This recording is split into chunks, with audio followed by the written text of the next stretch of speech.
¿Y por qué crees que es? Antes has hablado del que el Partido Socialista tampoco tiene alternativa en este tema. ¿Cuáles crees que son las razones políticas y sociales? Porque tampoco hay presión por parte de la ciudadanía o de los grupos sociales. Bueno, de los movimientos sociales sí, porque son los que están apoyando las bancas éticas que hay ahora, pero no en el conjunto de la ciudadanía. ¿Cuál crees tú que son las razones de este abandono por parte del Partido Socialista, por ejemplo? Pues yo creo que hay dos elementos, uno político y otro socioeconómico. El elemento político es el enorme poder que tienen los bancos, es decir, los grandes partidos políticos están endeudados, o sea, tienen una deuda financiera con los bancos. Y luego está el tema de las puertas giratorias, de cómo ministros, cuando dejan de serlo, pasan a estar en los consejos de administración de los grandes bancos. Bueno, y podemos poner muchos ejemplos, no tanto del PP como del PSOE, que también ha habido exministros del PSOE que han acabado en estas grandes empresas, ¿no? En los consejos de administración. Entonces, ahí hay un tema político que es el enorme poder que tiene la gran banca en el conjunto de la sociedad española y cómo tienen a los grandes partidos políticos atrapados en la trampa financiera, ¿no? Es que han caído en la trampa financiera de que están endeudados hasta las cejas, de vez en cuando les perdonan una parte de las deudas, pero lógicamente ese perdón, supongo que como no son tontos, los grandes banqueros españoles no son nada tontos, todo lo contrario, pues pedirán algo a cambio, ¿no? Y luego yo creo que está el tema, el elemento socioeconómico que decía, es que yo creo que hay un temor por parte de estos partidos políticos de qué pasará con la economía, ¿no? Es decir, igual que aquello de que, bueno, si el Banco Popular entra en crisis o si Bankia entra en crisis o si Banesto entra en crisis, pues no nos podemos dejar caer porque quizás la economía se tambalee o caiga con estos bancos, ¿no?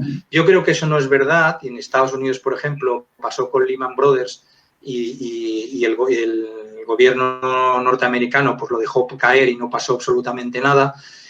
Pero aquí sí que creo que hay ese temor, ¿no? De que hay una gran dependencia de la economía del sistema financiero y eso es verdad, ¿eh?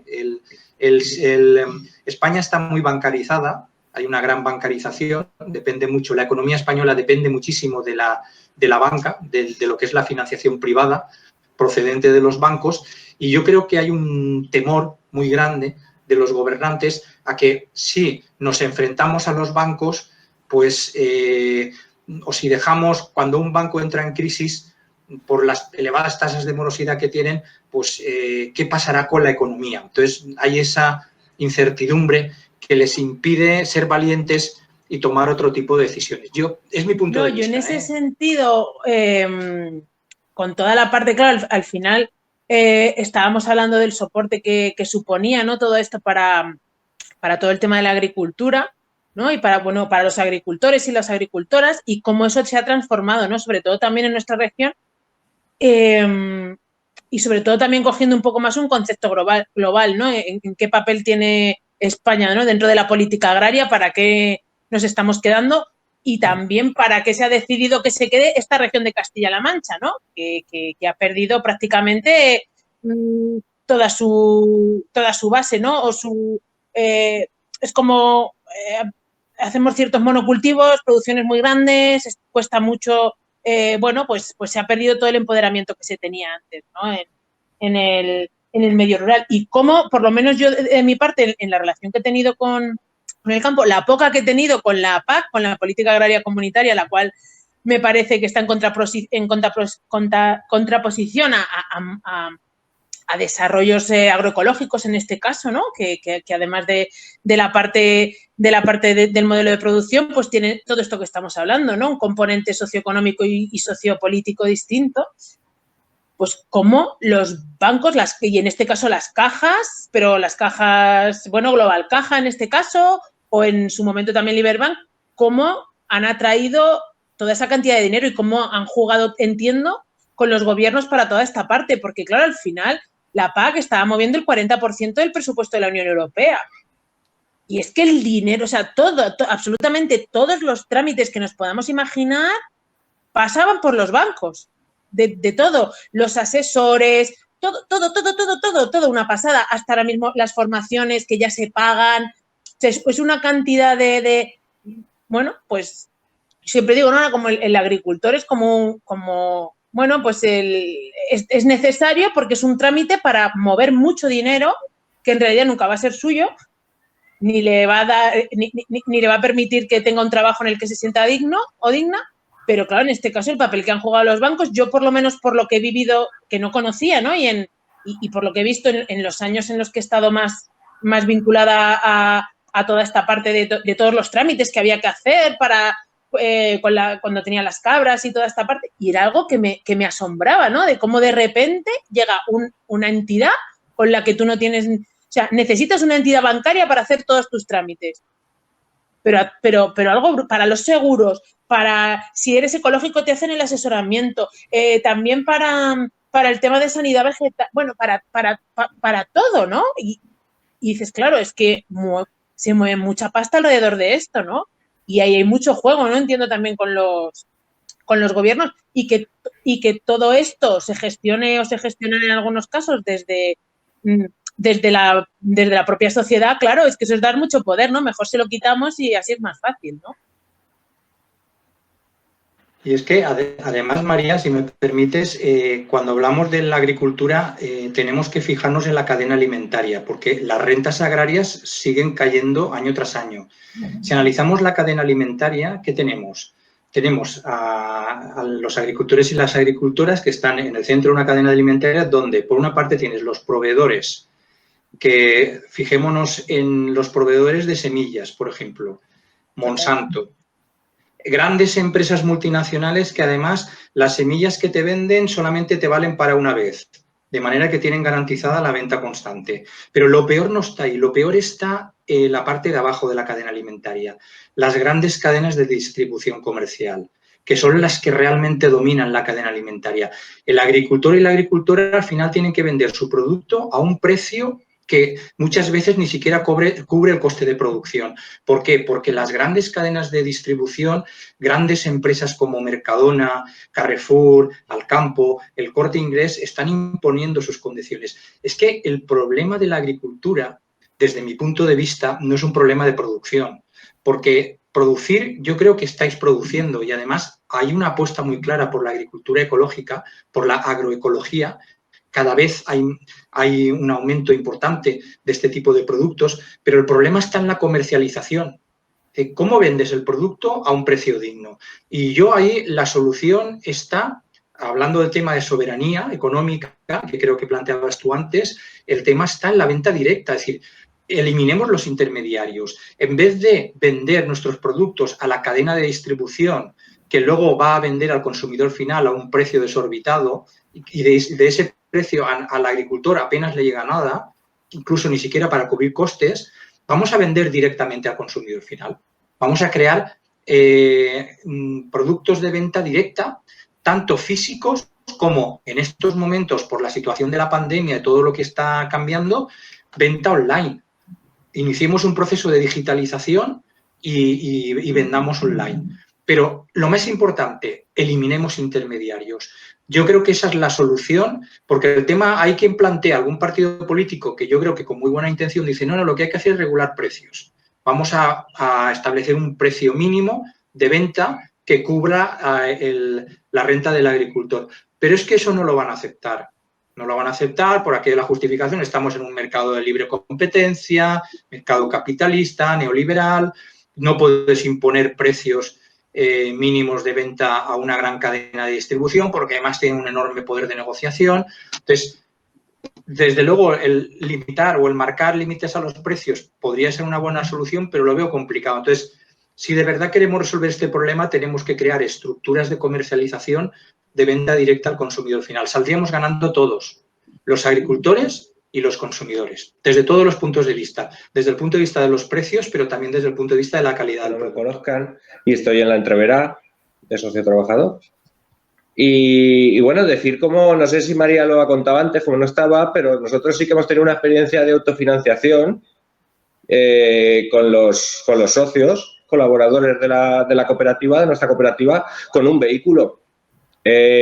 Hace 3 años nos hacía falta un vehículo, que es lo que utilizamos para hacer el reparto de las cestas, y pues hicimos lo que hace primeramente la mayoría de la gente, ¿no? Empresas o similares, que es ir a un banco a pedir la posibilidad de que te financien el vehículo, en este caso, que es lo que nos hacía falta.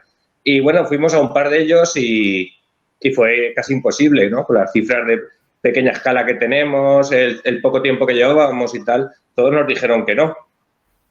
Así que pensamos que, ya que éramos una cooperativa con 2 socios trabajadores entonces, pero que sí que había unos 50 socios colaboradores, pues lanzamos la manera de poder financiar el vehículo con los socios colaboradores. Y bueno, hicimos 3, 4 tipos de financiación a pequeña escala: 500, 1.000 euros, 1.500 y 2.000 euros, según las posibilidades y quien podía. Y no tardamos mucho en reunirlos, lo suficiente para comprar el vehículo en condiciones, un vehículo en condiciones, que era importante, nuevo.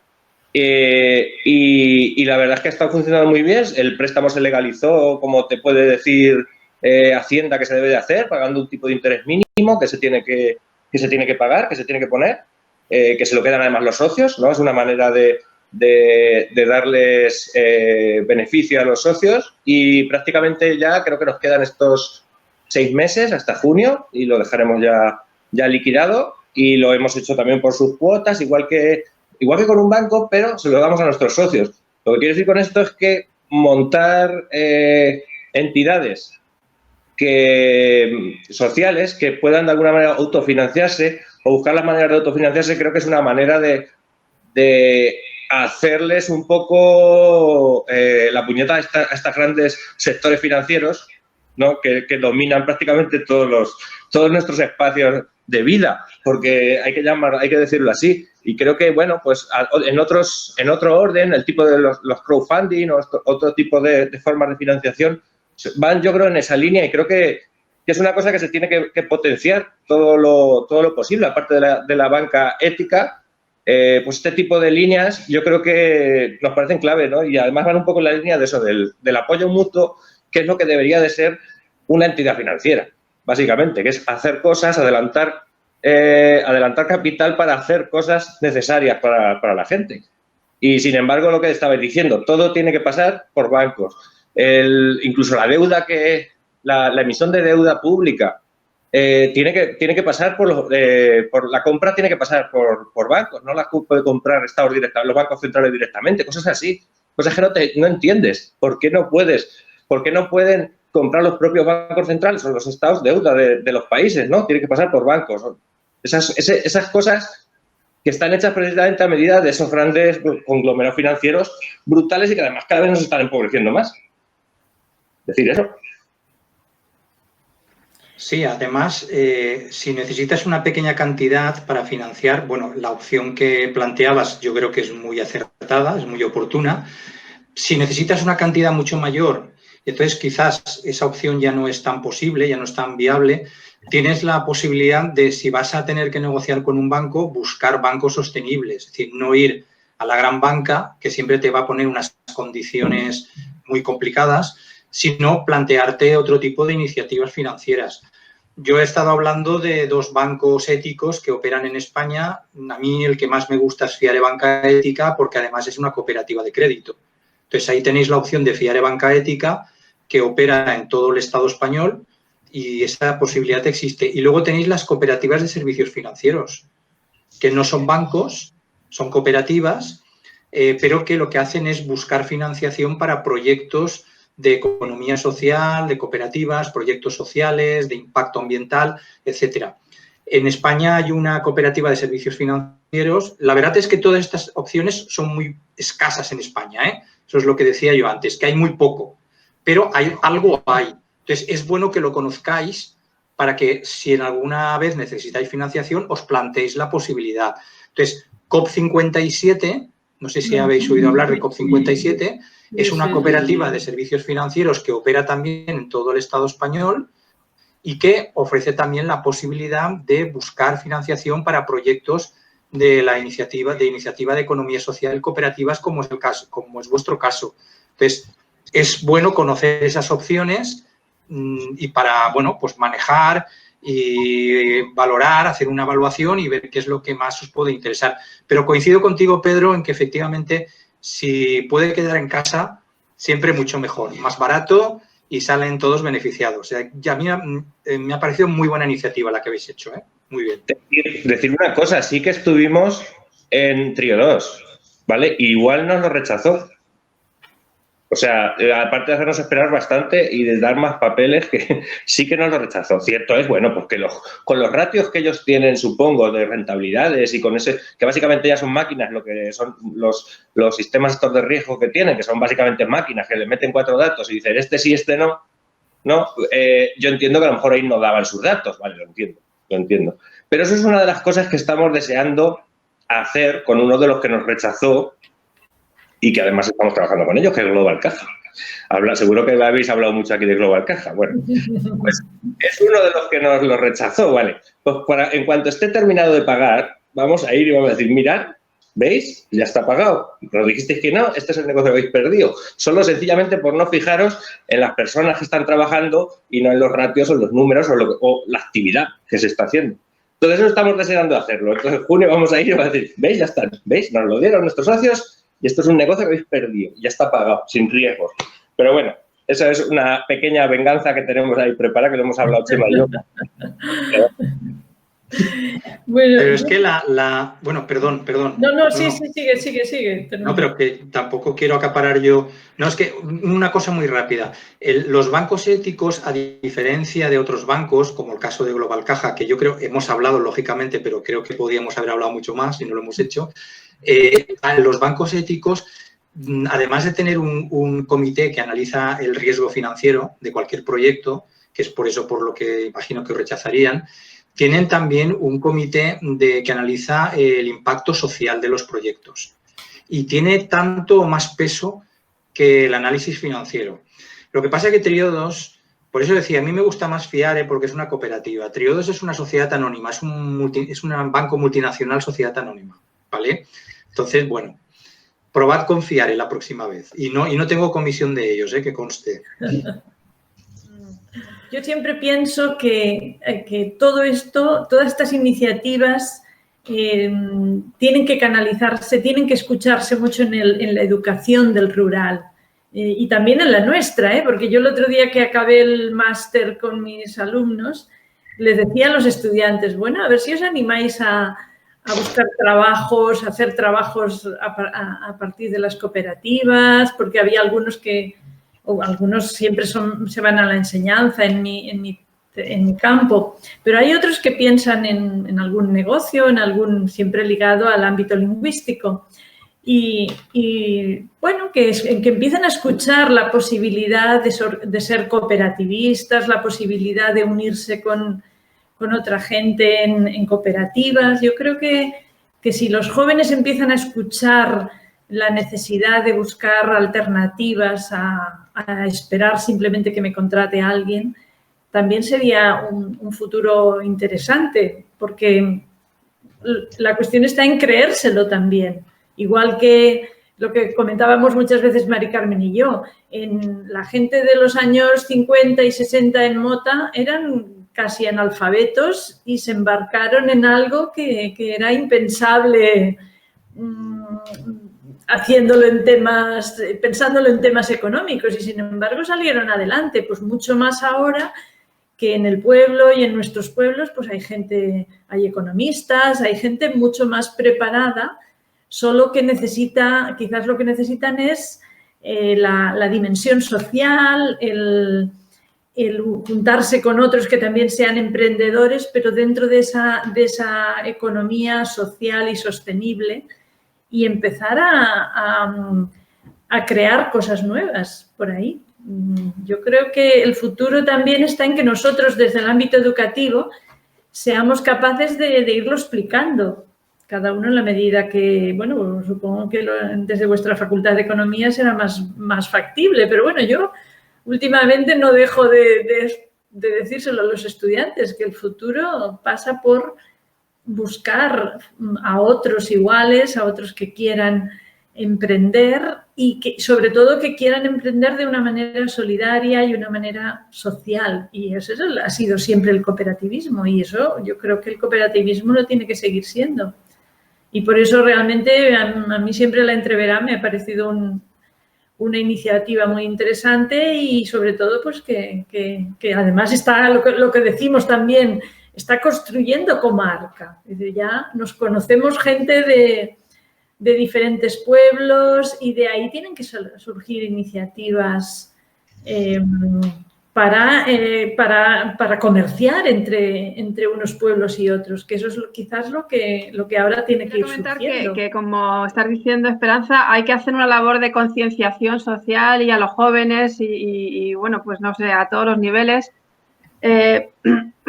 porque hay que volver un poco a considerar las personas, el territorio, como Sanchis pone mucho hincapié. Por ejemplo, en nuestro caso hemos perdido una banca de cercanía, ¿no? De proximidad, que tenía unas ventajas, pero que, digamos, nos la liquidaron también poniendo una forma de valorarla totalmente de gran banca. O sea, aquí nos dijeron, es que no dais dividendos a los accionistas. Dices, a ver, ¿de qué me estás hablando? Es como si yo tengo mi huerto de tomates para mi familia y me viene una entidad reguladora a decir, no, el huerto se ha acabado porque no está sacando el rendimiento. A ver, ¿dónde están las ganancias? Bueno, pero pues, señor, si yo lo quiero para mi consumo de mi familia, si no quiero ganancias, quiero tener tomates, punto. Entonces, que se aplican unos modelos únicos y bueno, también ha surgido alguna vez en las reuniones que tenemos en agosto, ¿no? Que a las pequeñas empresas, como lo que tenía María de quesería y demás, te aplican unos requisitos y unos modelos como si fueras ahí una multinacional. Tendrá que también, o sea, tenemos que concienciarnos y también exigir a los que gobiernan que tienen que dar la posibilidad de que haya diferentes modelos, diferentes formas de producir y no todo ajustado a grandes empresas, a gran banca. Pero claro, yo creo que tenemos que empezar a concienciarnos desde abajo y empezar a exigir ese tipo de cambio que ahora va solo para lo grande. Yo lo que digo, no se fijan en la naturaleza, ¿qué está mejor adaptado como especie, los elefantes o las hormigas? Los elefantes son muy grandes, muy poderosos, pero ¿cuántos hay? Y las hormigas están en estos sitios, o sea, no sé, eso de que lo grande, creo que habría que replanteárselo un poquito. Yo sí que querría hacer una pregunta, que no sé si la habéis tratado antes. Lo del tema de las cajas rurales, ¿también van en la línea de hacer una gran caja rural a nivel estatal? ¿Crees que va por ahí los tiros? En Castilla-La Mancha ya se han fusionado las 3 provincias en Global Caja y luego está Caja de Castilla-La Mancha, que es Toledo y Guadalajara, creo. Y entonces no sé si en el resto de sitios también se está haciendo así y la tendencia es que vaya a ser algo a nivel estatal. Sí, supongo que veías mi cabeza, ¿no? Como iba haciendo. Sí, lo hemos comentado antes. Estaba poniendo yo el ejemplo de Cajamar. Cajamar es la niña mimada del Ministerio de Economía. Es una caja rural que nació en Almería, que se ha ido fusionando y que se ha convertido en la caja rural más grande que hay en todo el Estado español. Salvo el caso excepcional de la Caja Laboral Popular de Mondragón, la que ahora se llama la Laboral Cucha, que estaba por su cuenta, pero porque está asociada a un grupo empresarial muy fuerte, que es el grupo de cooperativas de Mondragón, de Fagor, Eroski, todas estas, salvo eso, que es una excepción. El resto, mi opinión es que van a acabar todas siendo absorbidas por Cajamar. Además, yo lo comentaba, Cajamar ha creado un banco Sociedad Anónima que se llama Banco de Crédito Cooperativo, Sociedad Anónima. Entonces, lo que yo pienso, el plan que tienen establecido desde el Ministerio de Economía es Cajamar va a ir absorbiendo a las otras cajas rurales, empezó por la Comunidad Valenciana, es decir, que me afecta directamente como valenciano. Nosotros teníamos el mayor núcleo de cajas rurales que existía en toda España, estaba en la Comunidad Valenciana, desde mucho tiempo, pero han ido desapareciendo y durante los últimos 10, 15 años han ido desapareciendo de la mano de Cajamar. Las está absorbiendo una a una, poco a poco, sin hacer mucho ruido. Y el objetivo que tienen es, el banco este que os he dicho, lo han convertido en la cabecera del grupo. Esto es muy significativo, porque la Asociación Española de Cajas Rurales, el banco que tiene, que es el Banco Cooperativo Español, que también es una sociedad anónima, es una sociedad instrumental, no es la cabecera del grupo. Y conservan la independencia de cada caja rural, lo que pasa es que cada vez hay menos. Ahora creo que quedan 45 aproximadamente en toda España. Pero Cajamar no, Cajamar crea un banco, sociedad anónima, y lo convierte en la cabecera del grupo. ¿Con qué fin? Pues con el fin de que cuando haya conseguido todos los activos y pasivos de todas las cajas rurales, desaparece la caja rural y acaba transformada en un banco sociedad anónima. Y ahí tenemos el cuarto o el quinto gran banco que pasará a formar parte de ese gran oligopolio financiero que tienen en mente nuestros grandes gobernantes en estos momentos. Es una opinión muy personal mía, pero un poco creo que por ahí van los tiros. Bueno, y creo que acaba de sonar la sirena, ¿no? De que vaya tela, ¿no? Espero no haberte desanimado mucho, Pedro. No, me lo estaba oliendo. Lo que no sabía era cómo lo iban a ir haciendo, pero sí. Me lo estaba oliendo. Yo solo comentar que el tema de las puertas giratorias que ha salido antes en torno a los ministros y esas cosas, ¿no? Pues que también funciona, digamos, al bajo nivel local. De hecho, los últimos alcaldes que hemos tenido, el que estaba cuando la intervención, dejó de ser alcalde, entendemos que en buena parte por todo lo que pasó con la Caja y sobre todo lo que pasó con la Fundación. Y era del PP, ya lo hemos dicho. Después entró uno del PSOE, que tampoco se quiso implicar para nada. Él era un mandado de su partido. Y uno primero consiguió, una vez que dejó de ser alcalde, fue consejero de Radiotelevisión de Castilla-La Mancha. Y el otro, ahora mismo, también ha dejado de ser alcalde con una pérdida de votos muy significativa. Cuando en la misma elección de regional su partido sacaba como 600 votos más, algo así, y aquí en la local se quedaba muy por debajo. Pero ya lo tenemos de senador nacional. O sea, sus partidos premian esa entrega al partido y ese despegue de su pueblo. Y así nos van las cosas. Pues nada, daros las gracias, ¿no? Yo creo que hemos tenido un ratito muy interesante y bueno, que de aquí nos quedemos, un poquito vamos cogiendo cosas, ¿no? Pero que nos quedemos con aquello de que, bueno, que es que a lo mejor juntas somos mucho más importantes de lo que nos creemos y que a lo mejor, pues, todas estas cosas, ¿no? Todo esto que comentaba Mari Carmen de las puertas giratorias y de cómo estamos aquí y allí, pues cómo poder transmitir eso, ¿no? Que verdaderamente los recursos naturales los tenemos donde los tenemos, que unidas somos capaces de hacer mucho más y quizás es el espíritu que nos toca volver a sembrar o a avivar un poquito porque es lo que más bajito tenemos, ¿no? En nuestras zonas, ¿no? Y aún así, bueno, mota es mota, ¿eh?